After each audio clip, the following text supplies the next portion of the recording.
I can't describe enough how crucial partnerships have been in the growth of Get Better. We are a 22-person agency now that has grown year on year in terms of revenue, clients, and headcount. And partnerships is at the core of all of it. So get to events, introduce yourself to people, find common ground, be niched, because that helps with partnerships. The incremental impact of being in with as many people as you possibly can be will, I promise you, serve you right. You're listening to the Keep Optimizing podcast to increase your traffic, improve your conversion rates, and grow your profits.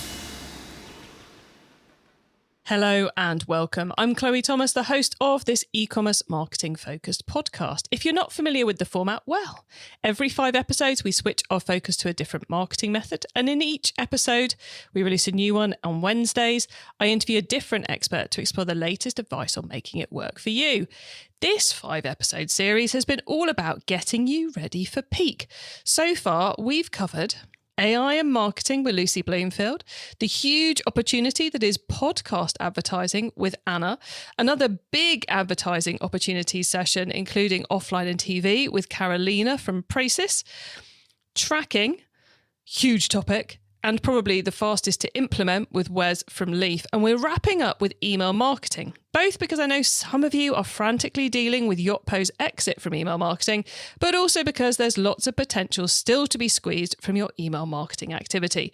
So in this episode, prepare to hear some fascinating insights and a really clear guide to what actually went on with the Yotpo email situation, which is just fascinating whether you're involved or not. And then we'll be picking our guest Rich's brains about the last few things you should be doing to make a massive difference to your email marketing as you go into peak. Do make sure you listen right to the end of the episode, because Rich's insider tips answers are really good as well. So you don't want to miss those, and you'll get me revealing what our next topic's all about. So stay tuned to the end. Are you ready to try TikTok ads? Success on TikTok comes from embracing all the opportunities the platform's ecosystem provides. Organic brand posts, live streaming, affiliates and creators, TikTok Shop, and of course, the advertising platform. So, are you ready to try TikTok ads? Now is the perfect time to get your TikTok ads up and running. Available in more than 150 markets in 75 languages, no video app is on more mobile devices worldwide. And get this, of TikTok's millions of users, 1 in 4 can't be found on any other platform.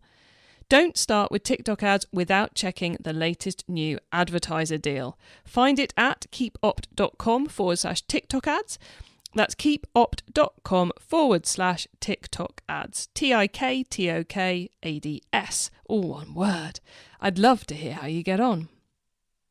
If you're a podcast host, listen up, this one's for you. My name is Allie Jackson. I'm the host of Finding Mr. Height, a dating and relationship podcast that I've been doing for 4 years now, sharing my positive and practical approach to dating that's built on my own life experience. And I wanted to share another experience that I've had, my secret behind monetizing my show. It's called Red Circle, and I was just telling my colleague about how much I love their platform. With Red Circle, not only am I getting a seamless hosting experience, but I also love the support I receive in ad sales. It's not just typical ad sales either. It's targeted opportunities based on my show and my life. And the platform is super simple. You just set your preferences and Red Circle matches you with sponsors that align with your show. You can vet every opportunity and their platform gives you great analytics. More recently too, my Red Circle team has brought me opportunities outside of my podcast on social media to really augment the podcast partnerships, bring them full circle. I just can't recommend them enough. If you want to give it a try, go to redcircle.com to get your free trial. That's redcircle.com for a free trial.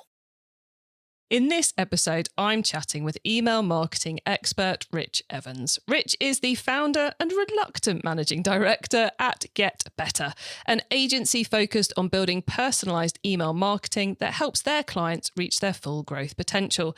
Clients including Absolute Collagen, Maya Master, and Pot Candles. Hello, Rich. Hello, Chloe. Thank you for having me. Very cool to have you on the show. And I don't think I've ever even asked you this in real life before, so how did you end up in the world of e-commerce and email marketing? Oh, well, I don't think I've ever been associated with the word cool, so that's good. Not for a long time anyway. I had a previous agency, so I'm a second-time agency founder. The first agency started as all agencies do, full service, we'll do anything. Then ended up kind of discovering community management, which at the time was very new because businesses were trying to work out social media, how to use it. Grew very quickly. One big pub chain in particular, really grew us with just constant demands for work. But it fundamentally made me very, very poorly. So physically and mentally got quite unwell. Exited from there and just became a hermit or freelancer, as other people call it. I'm kind of focused on what I was good at. So worked on some really cool things to do with community management and tone of voice. And so worked on the rebrand of Yo Sushi to Yo in terms of how to communicate that, how to talk to their customers. Worked with some other great food and beverage brands, and then COVID hit.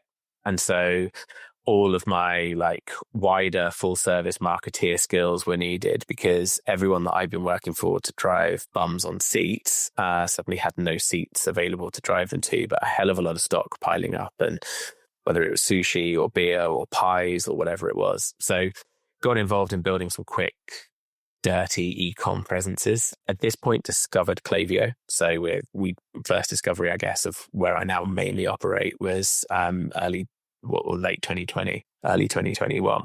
I just thought it would be a COVID thing and then I would revert back to what I knew. But Klaviyo suddenly and e-commerce became what I knew. And those presences that we built purely to get through lockdowns remained and still remain to this day. And yeah, I still don't really understand how I got back into agency ownership because I fundamentally never wanted to employ people again.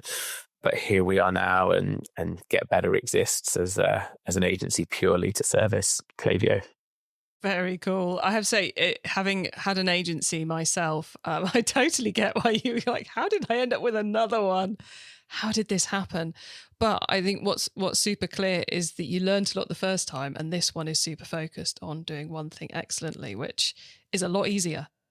I think so as well. And I think my approach to people, there are fundamentally two things that an agency needs to look after, which is the people and the clients. And generally speaking, everything else will look after itself. Now, I think a lot of agencies still probably tier those things wrong. And really the people, because clients will come and go, but people ideally don't, is the key one. So yeah, I definitely think I've learned a lot. And this rotation is definitely a lot different to the last one. Whilst I would love to go off and talk about that, it's not what the audience have tuned into. Chloe and Rich bemoaning agency culture and marketing practices is not what anyone's tuned into. So, although I'm sure the two of us will find it very therapeutic and fascinating, we're here to talk about the Yotpo situation, which blew up a little while ago. I'm sure many of our audience have no idea what it is. So what is the Yotpo email marketing situation, Rich?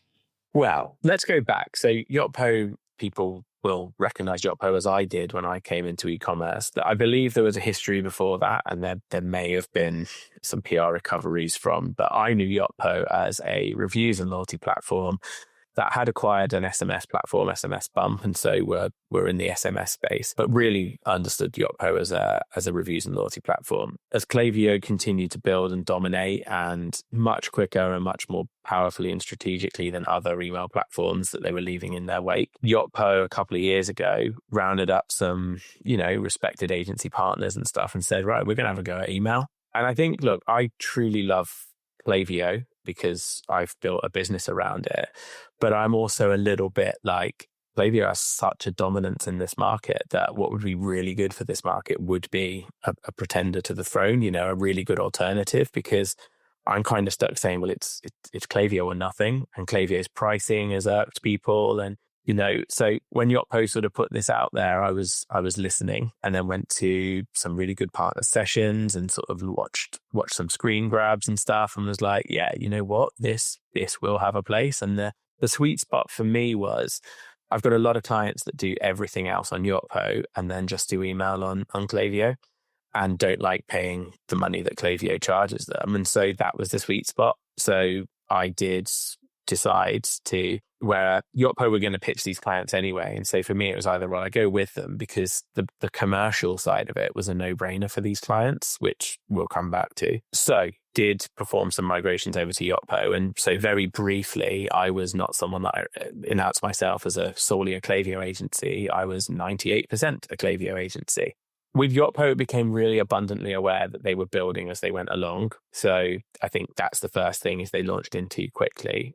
But we were on board. And the thing that was there then and remained all the way through and is still there now is some of the people at Yotpo were just fantastic, like so passionate, so enthused. And so you kind of wanted them to do well. So we would deliver our feedback, we would help highlight, we were finding a lot of the bugs and then they would be fixing them and things. But there was a sort of phased plan B where there were some other brands that we were going to look over and we were going to start handling like migrations that they would introduce us to and we do the building. But we paused on that because it was obvious that cracks were starting to show. I think commercially, that's what they led with. I've got some lovely Nike Air Force Ones. There's a lot of people with some lovely suitcases. There were some crazy bounties, like, the senior leadership team. I've not really had too much to do with at Yotpo, but I don't necessarily align with the way that they approach social media and the way that they go about things. So when I talk about the people, I mean the people in there doing the groundwork and things. But they were pushing for these like enterprise level brands before they were really functional. The functionality was there to service some like small SMEs. And then the cracks started to appear in the reviews and loyalty, and things that we've been very used to being fixed and to quite quickly were taking longer. And so all of their resource, I think, was pulled at email. So I actually think a really good decision to pull the plug and go, you know what, we got this wrong. But obviously they were still migrating people up to like a week before they pulled the plug. So there was a lot of brands that were then stuck in this, look, it was end of July, start of August. So for me, like just as I'm starting to put my feet up and go, right, summer's here, everyone's gone on holiday, boom, here you go, here's a situation to handle. So what that did is it kind of lit a bit of a little bit of a fire. LinkedIn, as it tends to in these instances, became a cesspit for like vultures sort of circling round and like, we're going to capitalize on this misfortune and stuff, which was like the first wave. The second wave then was a bit more measured and sort of like, well, here's what you can actually do, which is where we connected because I wrote an article. I actually had a call and with a few other brands and stuff, I just did like a bit of an open clinic, and it was the transcript from that call where people kind of put what their issues were and I gave what the best answers were that created the LinkedIn post that then got a little bit of traction. The reality is though, Chloe, I think the noise was a lot bigger than the issue itself. Oh, let's face it, our industry is very good at creating an awful lot of noise about something really not that important. And I think we really succeeded with the Yotpo situation because the percentage of brands affected, would you say there was 1,000 brands affected, maybe 2,000 brands or less as a rough gun? I don't know exactly. The adoption of email, the bigger opportunity was SMS. And SMS is, what were happening was like attentive Klaviyo on this end. All of the ones that you would expect were like, well, SMS makes us good money. And so they were sort of clamoring for that business and things. Email, though, which is arguably much more important. There is a lot of people that just do email. There's not a lot of people that just do SMS. And so those email clients were probably less looked after and nurtured than the SMS clients because the SMS clients were bigger business. So that's where the sort of, I think the worst affected people were. Also, an SMS migration, not a difficult thing. You can do a free SMS migration because there's a little bit of compliance and then some short codes and then it's just 145 characters. Yeah. Whereas an email migration, much, much bigger, warming, design, and so I think the impact was minimal, but for those that had migrated email over, quite great. And they were probably the ones that were struggling and weren't getting as much help and offers of support as others. But that's my Yotpo in a nutshell. Got you. So for those who are, or potentially now were, on Yotpo for email, they have until the end of the year to move, don't they? And it's... Yeah. But they'll have been contacted by plenty of people to help them with that, I would imagine. And so like, I think, I can't remember exactly when it was, but let's say sort of 1st of August to 31st of December is quite a big span of time. There's 5 months in there. The problem is one of those months is November. And there's this thing that you might have covered before on your podcast called Black Friday. Yes. Which is a big part of a lot of people's years. And I think if you're doing Black Friday properly, it really starts in sort of September when you start like building and warming and extending your lists and stuff ready for that peak. And so really the timeline wasn't the 31st of December at all. No one wants me migrating in December. If you're going to do it before Black Friday, so it was, you need to go now. And so, yeah, that was a bigger concern, I think, was the, December fine.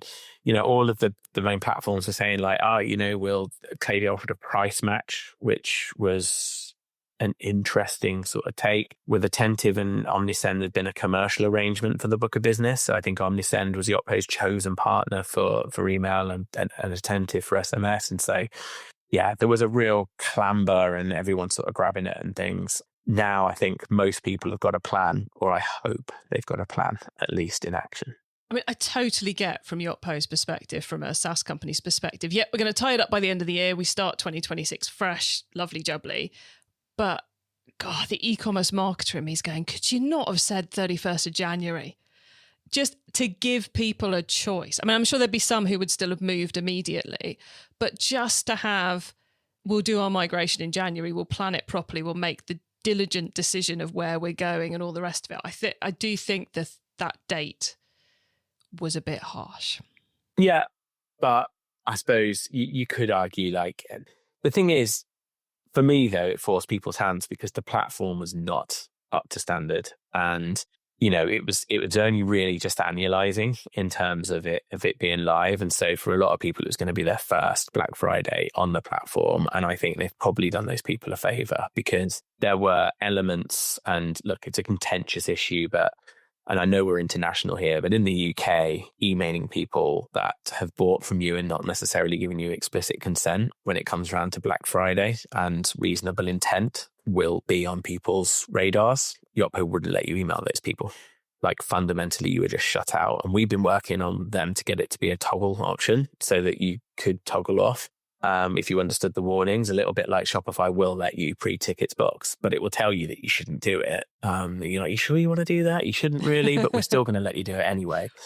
So I think fundamentally, actually, by forcing people's hands, they have probably enabled them to have a better Black Friday from a performance point of view, if not a slightly poorer summer and September from a mental capacity point of view. Yeah, a slightly frazzled email and integrations team, but yeah, all for the best. And actually, getting through peak and then going, we don't have to move email provider in 2026 is quite a nice feeling to have.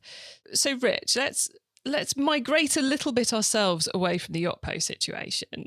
People are hearing this episode or as early as they can hear, it's the 15th of October. So we've still got a good month until Black Friday. There's still time to do a fair few things. He should have, guys, if you could see the video of this, the face Rich just gave me there.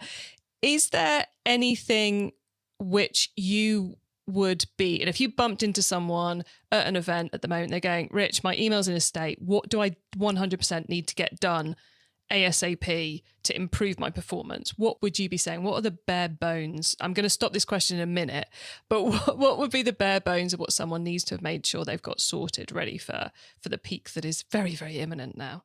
Yeah, I mean, firstly, if someone on October the 15th is thinking, I've got a month until Black Friday, you haven't. That's like Christmas Eve or the day before Christmas Eve thinking, I haven't done my Christmas shopping yet. It's okay. I'll get it done tomorrow. Like, it will not end in, you may well end up with gifts for everyone, but it won't be as good and well thought out as it could have been. So I think I would be at this point, with it being so close, really drill down and focus. What tends to happen in a lot of accounts that we audit is there is just a huge amount of flows, and it's almost like a bit of analysis paralysis. I don't even know where to start with looking at these flows. So the first thing I would do today is I would go to an incognito browser and I would open up my website and I would assess the pop-up situation that you may or may not have. I would sign up to it. I would then wait patiently for the email. When it arrives, I would then click the link in that email, hope that it applies the code that you've probably given me, place the order to come, pay for it, do all the right things so you don't cheat the system, and then look at what happens then over the course of the next 2 weeks, because that is really what Black Friday is all about. It is about people trying to bring people to their website. Now, the first thing I would question then on the pop-up is, have you asked anything other than for the email address? And I was at an event the other day and asked some thoughts on Black Friday, and one thought and one thought only, and that would be get intent, get zero party data, because there's so the trend will be that you will recruit all of these customers on Black Friday, and then you will either never see them again, or best case scenario, you'll see them again the same time next year, but you've probably had to pay to acquire them again. So what I would want to do is I would want to understand why you're here and what it is that makes you tick. So then your post-purchase experience can be way more targeted towards you. A lot of people use Black Friday to gift. And so there's no point in then telling Chloe that the, smoking jacket that she's bought in the Black Friday sale, she should come back and buy the matching trousers or the cane or the hat, because you're probably not buying that smoking jacket for yourself, and it may be for the man in your life or somebody else. So, but if I just ask you that question, are you shopping for you or for someone else? I can then tailor and target that so that I don't bombard you with stuff that you're just going to unsubscribe from. So I think know your customer in this peak period is even more important than it is in the rest of the year. I love both of those pieces, both the mystery shop yourself, the quickest way to find a problem. Mystery shop yourself and see what it actually looks on the customer end rather than what it looks like in the back end. So I love that as an idea. And then, yes, I think I'd look quite good in a smoking jacket, but I probably am not going to buy one. So great example. But it is one of those issues that we don't really calculate. You can damage the ROI, the profitability of your Black Friday campaign and its impact on your whole business by assuming everyone who buys is going to buy again. And that simple, are you gifting or are you buying for yourself, enables you to make some very clever decisions from December, January, February, March, etc., on what data gets fed into your ad accounts and who you're bothering to advertise to again, as well as what you're doing with your email marketing. So that's a huge kind of future profitability impact just with one small question for a little bit of first-party data. And, you would treat the distinguished gentleman that's buying for himself differently over the course of the next 12 months to how you would approach his wife who's buying something for him. The wife you wouldn't bombard, but you would make sure when Valentine's Day comes around, when Father's Day comes around and stuff, you're tactfully trying to put them into a segment where it's like, well, if you gifted then, you might want to gift again now. Whereas with the Chat and Sell, then it would be the recommendations and like refer a friend and those type things. So I often say to brands like, if you've got bricks and mortar or you're doing a pop-up or a trade show, what's the one question that you ask someone to decide how you then present your brand and like the next step of customer help to them? That's the question to ask at the pop-up. Don't turn it into a quiz. Have a quiz, shout out Octane AI, but don't turn your pop-up into a quiz because you'll just get less submissions. Get the email. Second step, now tell me a little bit about yourself so that I can make sure that I send you the right sort of content. Because if they don't at that point, at least you got the email. Okay, now the question that is being screamed at the phone or the speaker by at least one person listening to this, if not several more, is, hold on, first step email, second step SMS. Do I then ask the question in the third step, or do I ask the question before I ask for the SMS? It depends really on, I think Sorry, I giggle. It depends. Yeah, but it does brand by brand. So I've audited a brand today. They do not do much SMS at all because it's expensive. But they still ask for everyone's SMS as the second step, as a primary sort of like the very second thing you say to someone is, can I have your SMS, please? I'm never going to text you, but I want it anyway. Now, other brands, I see them doing more. There's more attributed revenue, which I'm just going to carry out is bullshit. Can I swear? Well, not really, but, we'll deal with it later. Me? We'll bleep you. Yeah, just bleep me with like a sheep bar. So yeah, I'm not claiming that attributed revenue is the be and end all, but they have more attributed revenue from SMS and more conversions than perhaps they do from email. So for them, yes, I would say SMS is more valuable at that second step. There is no issue with having a 3-step process pop-up form, and I would just order it of importance to you. I think there are some instances where actually asking that very first question is probably more important than the email itself, because it might then determine, very rarely, but I would probably, if you had gun to my head, which order should you do it in, it would be email, question, SMS. Nice. Thank you for that, Rich, because I know some people were shouting that at the microphone. No, the speaker. Okay, Rich. Just picture you're in a bar and, you wouldn't just go straight in and go, can I have your number? You would go, so what's your name? And then you would ask a few questions and then you'd go for the number. The number I think is a more personal thing anyway. So getting to know your client a little bit more before you do that is no bad thing. Definitely. Okay, Rich, it's been great picking your brains about email marketing for peak and the whole Yotpo situation, storm in a teacup that it may be. Listeners, remember to stay tuned right to the end of the episode so you don't miss out on Rich's insider tips on getting ready for peak season and my suggestions for more free resources to help you improve things even further in your businesses. Are you ready to try TikTok ads? Success on TikTok comes from embracing all the opportunities the platform's ecosystem provides. Organic brand posts, live streaming, affiliates and creators, TikTok Shop, and of course, the advertising platform. So, are you ready to try TikTok ads? Now is the perfect time to get your TikTok ads up and running. Available in more than 150 markets in 75 languages, no video app is on more mobile devices worldwide. And, get this, of TikTok's millions of users, 1 in 4 can't be found on any other platform. Don't start with TikTok ads without checking the latest new advertiser deal. Find it at keepopt.com/TikTok ads. That's keepopt.com/TikTok ads. TikTokads. All one word. I'd love to hear how you get on. Shopify is a global commerce platform that helps you sell at every stage of your business and sell more with less effort thanks to the Shopify Magic, your AI-powered all-star. Sign up for a $1 per month trial period at shopify.com/redcircle, all lowercase. Go to shopify.com/redcircle now to grow your business no matter what stage you're in. Shopify.com/redcircle. Okay, Rich. So far, we've gone deep into email marketing and the Yotpo exit. Now, you need to wow, or you don't need to, but you get to wow us with your insider knowledge about the whole of getting ready for peak, which kind of is the whole of e-commerce and our world. So for the following questions, your answer can be anything to do with that, which of course includes everything we've already been talking about. Rich, are you ready? I'm ready.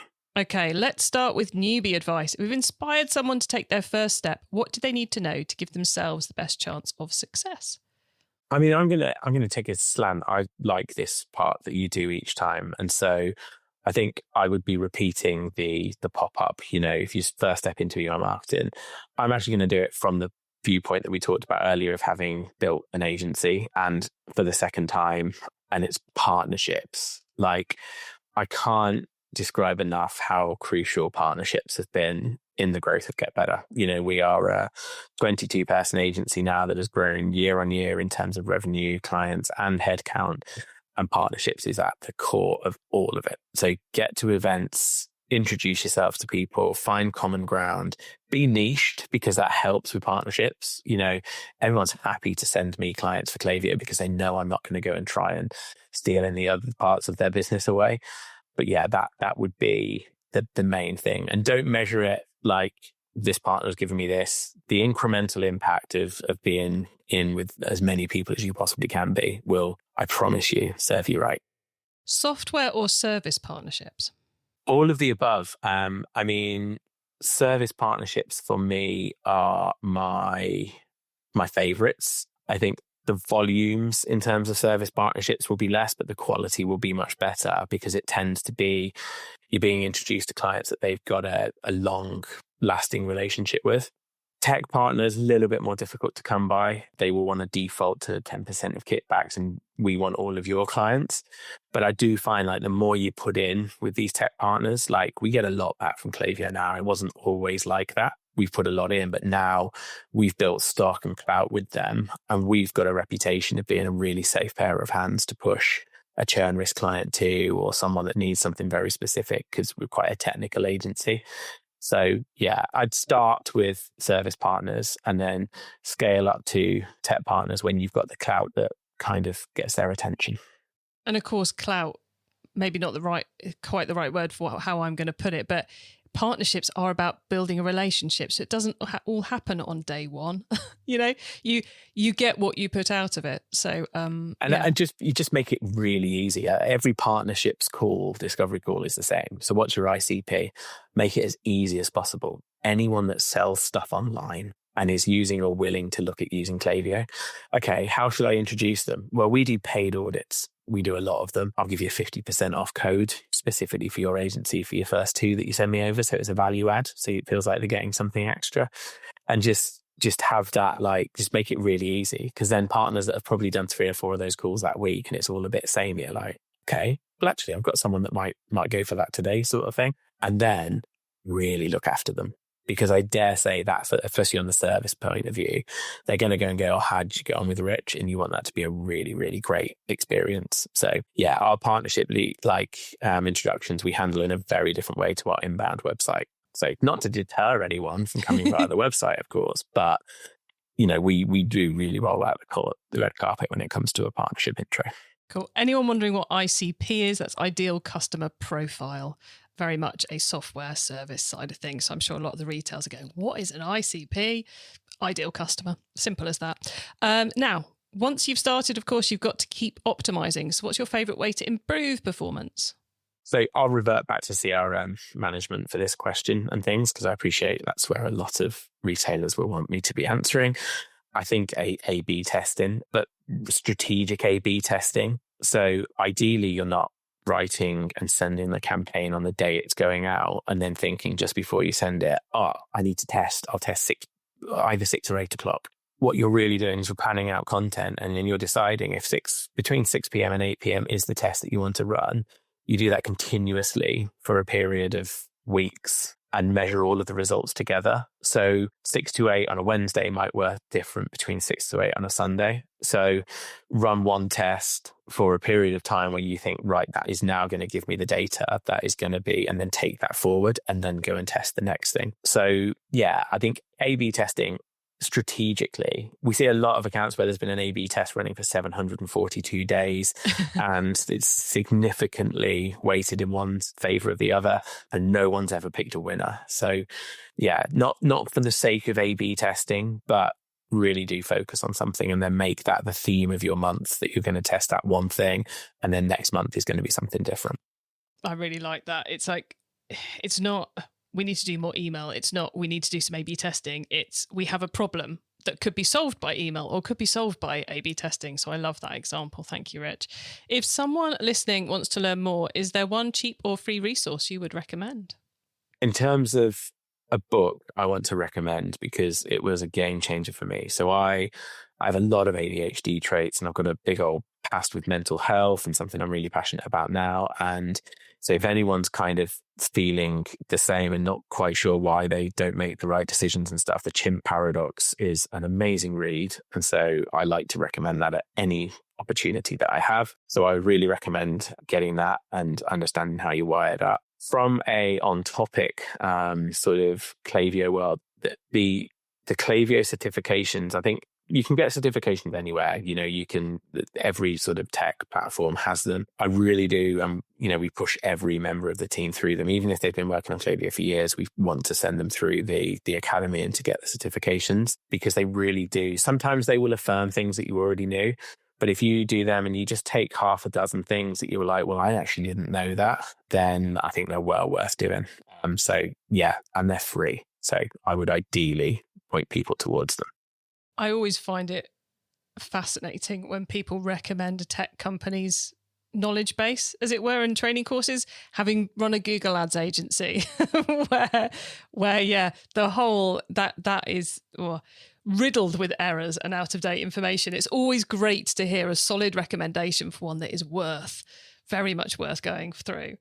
I genuinely, the updates that they do to them, I think if you had to pick one, it would be the deliverability one, because that for me is the area that most people are least knowledgeable about. But, the idea of spending so much time crafting the perfect email with the perfect offer and then it not landing in the inbox just blows my mind. And so if there's one piece of self-improvement that you would do, it'd be that deliverability Klaviyo certification. They're not good. They're not perfect at everything. They would have you believe that they are, but the knowledge resource and the banks and stuff is really, really good. Nice. Top recommendation there, everyone. Finally, crystal ball time.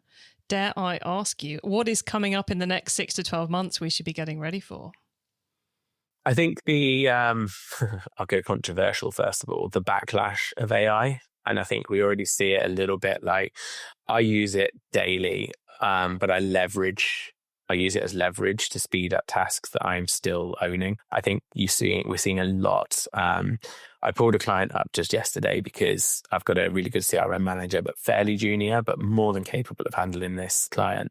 And there's a lot of really long emails coming through with suggestions of things that are quite far-fetched, it's fair to say. And one of them was recommending, should we perhaps look at Yotpo email and SMS? And it was so obviously generated by an AI prompt. And that is the problem. I'll quote AI. In the ever-evolving world of e-commerce, the information on the internet is only as good as it is today. And so I think there will be a backlash, and people that are relying on it will be found out, and those leveraging and using it will continue to rise. I think WhatsApp, but not as people would have you believe. It is not going to be the next broadcast marketing tool. It's going to be too expensive, and people don't want to have their WhatsApps, especially in the UK, infiltrated by brands and marketing messages. So that just won't be what it's used for. But I think conversational commerce, so post-purchase questioning, quizzing, customer service, and the rise of service agents will absolutely, in 6 to 12 months' time, be something that is pretty regular for us as users, because the best brands are going to be adopting it pretty soon. Yeah, WhatsApp's a fascinating one. At the moment, it feels like it's poised for something big, but like you say, as long as people actually understand how to use it effectively, which will be the challenge. It's a race. So WhatsApp fundamentally is just a new opportunity in your Meta account to push advertising into, but of course it's conversational. And so I think the when to trigger a conversation and to what then, and to make sure it is a conversation, because the way it will work for anyone that is wondering is with SMS and carrier cost, you spend credits, of course. With WhatsApp, it's going to be more you spend a credit, but then that gets you into a conversation for a 12 or 24-hour period. And you can go and converse back and forth with as many messages and characters as you want to during that period. But it is quite expensive for that first contact. So I think that's why it's going to be more conversational commerce and stuff that is where people truly feel the benefits of it. There'll probably be an initial broadcast plague where everyone will get fed up with it, and WhatsApp will quickly introduce a filter that you can move spam to and stuff. But then the real winners will be those that are using it for conversational type stuff. Nice. Rich, we are very nearly at the end of the show, so please let the listeners know how they can get in contact with you and your team at Get Better. Get Better is simple, getbetter.co.uk. There is an inquiry form on the website that if you mention Chloe, I promise to roll out the same red carpet as we would for partners. I realise I've shot myself in the foot there. LinkedIn, and you can find me, Rich Evans, for a variety of topics, as you've experienced today, from mental health to occasional CRM marketing. But yeah, they're the two places to find me. Brilliant. Thank you so much, Rich, for being on the podcast. It's been a real treat to get to catch up with you. So thanks for being here. Thank you for having me, Chloe. It's been a treat. I am somewhat in awe of how Rich managed to explain so much so concisely and so clearly. Hats off to the man. So if you are getting ready for Black Friday, obviously you're getting ready for Black Friday. I guess if you're one of the people affected by the Yotpo situation, you know what you're doing, you know what you need to do. The rest of you have now fully understand it. And I thought those two key email marketing tips from Rich were really solid there. First off, go and mystery shop yourself. Open up the incognito tab, see what your pop-up game's looking like, sign up with a new email address and see what happens. Secondly, to then make sure that you are getting that zero-party data, that input from the customer on what it is they're choosing, why they're buying from you. Is it gift? Is it self-purchase? And then use that data to improve all your marketing for the next 6, 12 months as you go through those cycles. Two super straightforward things to do that will make a positive difference for your business. Now, you can get the links to all those things we discussed, the full transcript of the episode, important notes and more at keepoptimizing.com. You can also use our special direct to episode short links. Just put keepopt.com/the number of this episode into the URL bar and you'll be redirected straight to the correct page of the site. When you get to the website, you can also add yourself to our email list so you don't miss out on any of the other things I share to help you improve your business. Thank you so much for tuning in to this episode of the Keep Optimizing podcast. All 5 of our episodes in our Getting Ready for Peak Season 2025 is now live. Think of it as your get me up to date on all of this, the last few things I need to know before we hit it, masterclass. So go on, have a listen to them all. Either scroll up your podcast feed to find them or use the short link keepopt.com/peak to find them all. Our next masterclass topic is TikTok and TikTok Shop. Yes, we are going back into TikTok land. You can catch our TikTok thread so far at keepopt.com/TikTok, and then make sure you tune in next Wednesday to catch the start of our new dive into it all. Make sure you're subscribed to us or following us on your favourite podcast player so you don't miss any of that. And if you know someone who's particularly interested in nailing TikTok, then please do let them know we're covering it, as this show exists to help you and them improve your marketing. Have a great week and make sure you listen to the next episode so I can help you to keep optimizing your marketing. Access everything Keep Optimizing at keepoptimizing.com. That's with an S, not a Z.